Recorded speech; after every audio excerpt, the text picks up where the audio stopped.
La convivencia y seguridad ciudadana se han constituido como uno de los factores fundamentales para el mejoramiento de la calidad de vida de un país. Esto se relaciona principalmente con diferentes variables como lo son variables de tipo social, económico, político y cultural. Asimismo, se ha identificado que tanto para el gobierno nacional como los gobiernos territoriales, la seguridad ciudadana se encuentra dentro de los principales retos que requieren de una respuesta por parte de las autoridades a través de lineamientos de política pública. Eh, el lineamiento más importante a nivel territorial es el PISC, el Plan Integral de Seguridad y Convivencia Ciudadana, el cual se debe elaborar durante el primer año de gobierno y permite desarrollar diferentes estrategias, iniciativas, planes, proyectos y programas que propendan por el mejoramiento de las condiciones de seguridad ciudadana y convivencia. Eh, Como un aspecto relevante, cabe resaltar que eh, según las encuestas de convivencia y seguridad ciudadana aplicadas por el DANE, ha incrementado la percepción de inseguridad, pasando de 44% a 52,9%, por lo que estos lineamientos y las diferentes estrategias que se implementen se espera que puedan tener un impacto para el mejoramiento visto desde el punto de vista de las encuestas que son aplicadas por el DANE. Básicamente, a partir de la existencia de multiplicidad de fenómenos relacionados con seguridad ciudadana, identificamos que es necesario brindar una atención de forma diferencial para cada uno de los territorios. Esto requiere la construcción de estrategias claras y oportunas que sean acordes a la realidad territorial de cada municipio o departamento, y con ello que se pueda realizar un respectivo seguimiento que facilite la retroalimentación a las políticas públicas y los ajustes que puedan ser necesarios, de acuerdo al análisis riguroso que debe tener la información estadística relacionada con convivencia y seguridad ciudadana. Principalmente, el objeto que teníamos con este proyecto es caracterizar los diferentes fenómenos de convivencia y seguridad ciudadana.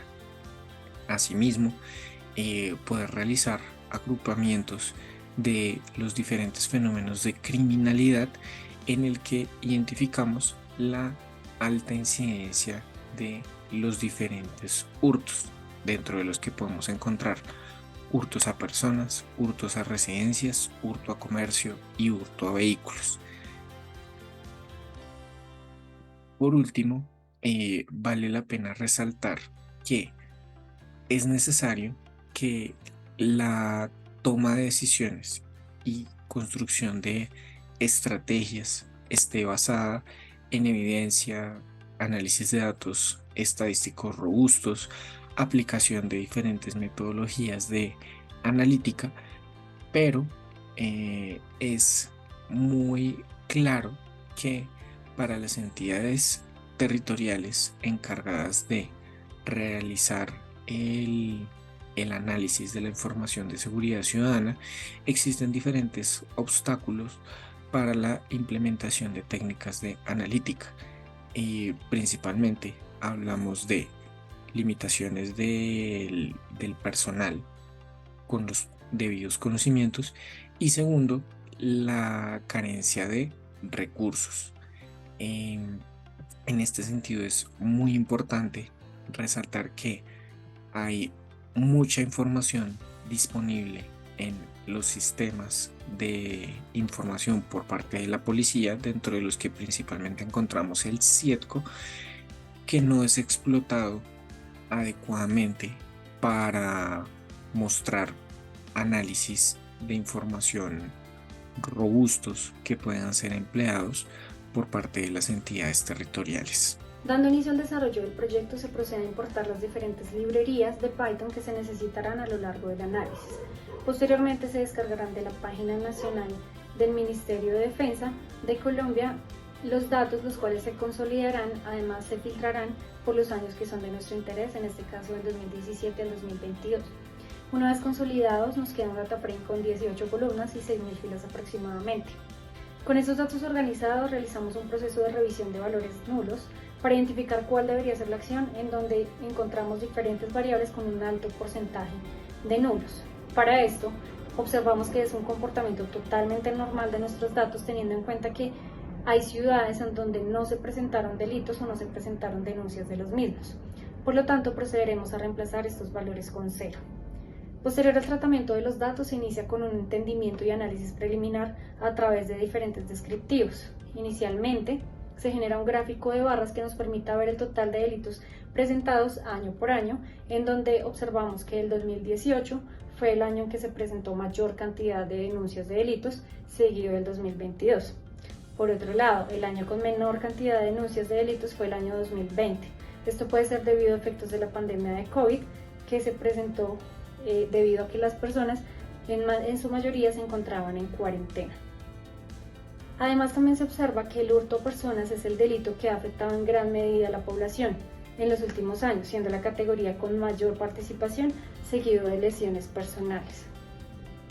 También consideramos importante realizar una visualización de la evolución de delitos en los últimos 6 años, en donde los delitos contra el medio ambiente, delitos sexuales, hurto a comercio o hurto a residencias han venido teniendo un decrecimiento en los últimos años. Pero pasa lo contrario con delitos informáticos, extorsión, hurto a personas y vehículos, entre otros. Adicionalmente, se generan descriptivos por tipo de delito, tanto por cantidad como por un indicador de tasa, el cual fue calculado a través del número de delitos sobre el total de la población por ciudad, encontrando que los delitos contra el medio ambiente, lesiones personales, hurto a personas, son los que presentan una mayor tasa de delitos. Y por el lado de la frecuencia, encontramos que está asociada mucho al tema de hurtos. Por último, se genera un mapa de correlación para ver las variables que pueden presentar correlaciones muy positivas cercanas a 1 o negativas cercanas a -1. Por ejemplo, los delitos informáticos tienen correlaciones positivas por encima de 0,9 con delitos sexuales, extorsión y hurto a personas. Posteriormente, utilizando el análisis por componentes principales, cuya función inicial es reducir la dimensionalidad de un dataset. Para nuestro dataset, para cada uno de los años del análisis tenemos aproximadamente 15 variables. Estas variables corresponden a la cantidad de delitos cometidos por cada uno de los municipios, y para análisis posteriores se vuelve un poco tortuoso tener 15 variables en nuestro dataset. Tal vez tengan una correlación mayor unas que otras y demás. Para ello utilizamos la reducción de la dimensionalidad, y no solamente como una reducción, sino como un agrupamiento. Los criterios para tomar la decisión de cuántos componentes principales utilizar nos basamos en el criterio del codo, en donde gráficamente podemos explicar cómo varía o cómo se explica una porción mayor de varianza para el dataset a medida que tenemos más o menos componentes principales. En promedio, utilizando 2 componentes para cada uno de los años, tenemos aproximadamente el 80% de varianza explicada, lo cual es una medida interesante, ya que teniendo entre el 70 y el 90% de varianza explicada en una reducción de dimensionalidad, tenemos la mayoría de características de nuestro dataset. Para dar un doble check y confirmar nuestra hipótesis, recurrimos al criterio de Kaiser. ¿Por qué es importante el criterio de Kaiser? El criterio de Kaiser nos permite identificar todos los eigenvalues en valores propios de la matriz de covarianzas para nuestro dataset que superan el valor de 1. Al superar el valor de 1, significa que cada uno de estos componentes nos explica la varianza aún mejor que una variable en especial de nuestro dataset, confirmando y poniendo a prueba que en promedio entre los años del análisis tenemos un número de componentes a utilizar entre 2 y 3. Después de tener nuestros componentes identificados, logramos definir de qué nos están hablando, que no sea un modelo en donde no se pueda explicar. Entonces, retomando el ejemplo del año 2017, en donde tenemos dos componentes principales escogidos. El primer componente nos habla de delitos de hurto, de delitos cibernéticos, entre otros, mientras que el segundo componente nos habla sobre delitos que afectan la vida, más específicamente sobre homicidios en general masivos a las víctimas y secuestros.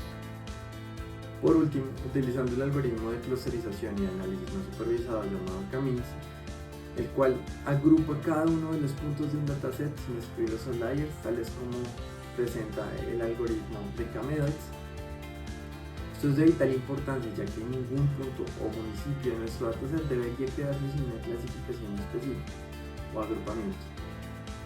Utilizando el criterio de Silhouette, el cual nos permite determinar que este criterio varía entre -1 y 1, y entre tengamos valores más cercanos a 1 significa que nuestro punto o agrupación está perfectamente distribuido en cuanto a distancia con otro clúster o con un clúster con puntos del mismo clúster al que pertenece.